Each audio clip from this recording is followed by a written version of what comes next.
Hello all, welcome to easy lectures. So நம்ம சேனலில் ரொம்ப ஒரு லாங் கேப்க்கு அப்புறம் ஒரு வீடியோ போஸ்ட் பண்ணுறேன். ஸோ ஈவந்தோ நான் ரொம்ப நாளாக வீடியோஸ் போஸ்ட் பண்ணல அப்படின்னாலும் நான் ப்ரீவியஸாக போட்ட பல வீடியோக்களுக்கு பார்த்திங்கன்னா இன்னுமே எனக்கு வந்து மெயில்ஸ் அண்ட் ரிப்ளைஸ் ஏதாவது ஒன்று வந்துகிட்டே தான் இருக்குது. அண்ட் எஸ்பெஷலி பார்த்திங்கன்னா டான்செட் ரிலேட்டடான வீடியோஸ் வந்து அதுக்கான மெயில் வந்து எனக்கு நிறைய வந்தது. ஏதோ ஒரு விதத்தில் நம்ம ஹெல்ப்ஃபுல்லாக இருக்கும் அப்படிங்கிறது எனக்கு ரொம்பவே சந்தோஷமாக இருக்குது நிஜமாக. ஈவன் இப்போ மறுபடியும் வீடியோ போஸ்ட் பண்ணணும் அப்படிங்கிறதுக்கான ஒரு மோட்டிவேஷனே அந்த மெயில், அந்த ரிப்ளைஸ் அதனால தான். ஸோ கண்டினியூஸாக வீடியோஸ் போட நானும் கண்டிப்பாக ட்ரை பண்ணுறேன்.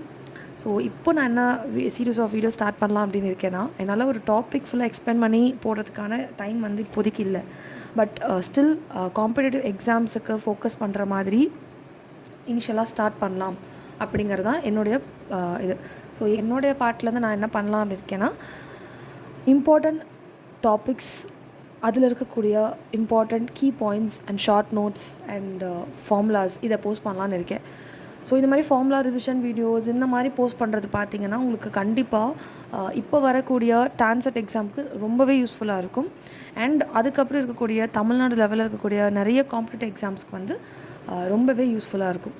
ஸோ வீடியோக்குள்ளே போகலாம். வீடியோக்குள்ளே போகிறதுக்கு முன்னாடி நம்ம சேனலை சப்ஸ்கிரைப் பண்ணாமல் பார்த்துட்டு இருந்தீங்கன்னா சப்ஸ்கிரைப் பண்ணிக்கோங்க.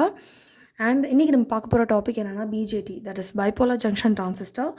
ஸோ இங்கே கொடுத்துருக்க எல்லாமே பார்த்திங்கன்னா ஒரு இம்பார்ட்டன்ட் கீ பாயிண்ட்ஸ். எய்தர் இந்த பாயிண்ட்ஸ் எல்லாமே பார்த்திங்கன்னா எம்சிக்யூஸில் கேட்கலாம், அப்படி இல்லைனா நெக்ஸ்ட்டு பார்த்திங்கன்னா ஃபார்முலாஸ் பார்ப்போம். அந்த ஃபார்முலாஸ் வந்து பார்த்திங்கன்னா ஒரு பேசிக்கான ப்ராப்ளம் சால்வ் பண்ணுறதுக்கு ரொம்பவே ஹெல்ப்ஃபுல்லாக இருக்கும்.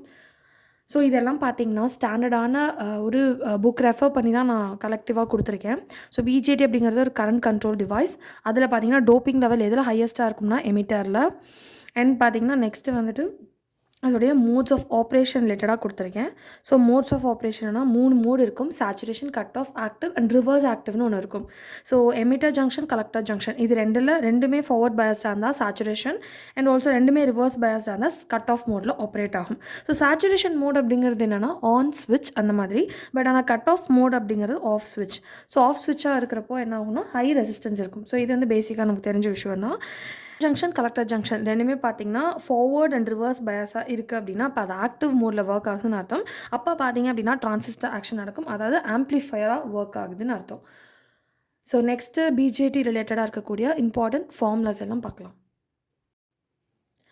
ஸோ இங்கே கொடுத்துருக்கக்கூடிய இந்த ஃபார்முலாஸ் எல்லாமே பார்த்திங்கன்னா ரொம்ப இம்பார்ட்டண்ட்டான ஃபார்முலாஸ் அண்ட் வந்து சிம்பிளான ப்ராப்ளம்ஸ் வந்து கேட்பாங்க கண்டிப்பாக.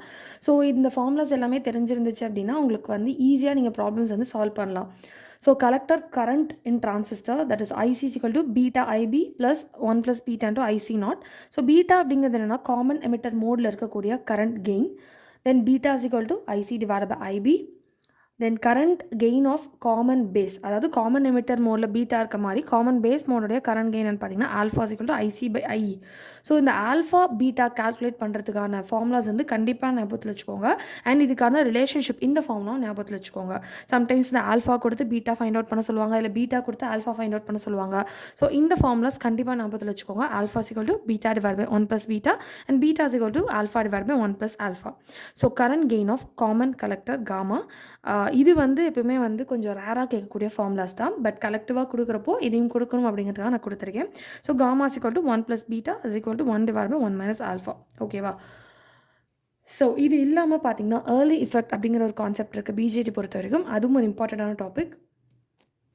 ஸோ ஏர்லி இஃபெக்ட் அப்படிங்கிறது என்ன அப்படின்னா, நம்ம வந்து ஆக்டிவ் மோட்லேயே பார்த்தீங்கன்னா கலெக்டர் ஜங்ஷனுடைய ரிவர்ஸ் பயாஸில் ஆப்ரேட் பண்ணுவோம். ஸோ ரிவர்ஸ் பயாஸ் அந்த இதை இன்க்ரீஸ் பண்ண உங்களுக்கு டிப்ளீஷன் ரீஜன் இன்க்ரீஸ் ஆகிட்டே போகும். ஸோ இது ஏர்லி இஃபெக்ட். ஸோ ஏர்லி இஃபெக்ட்னால என்ன நடக்கும் அப்படின்னு பார்த்தீங்கன்னா அந்த எஃபெக்டிவ் பேஸோடைய வித் வந்து ரொம்பவே டிக்ரீஸ் ஆகிக்கிட்டே போகும்.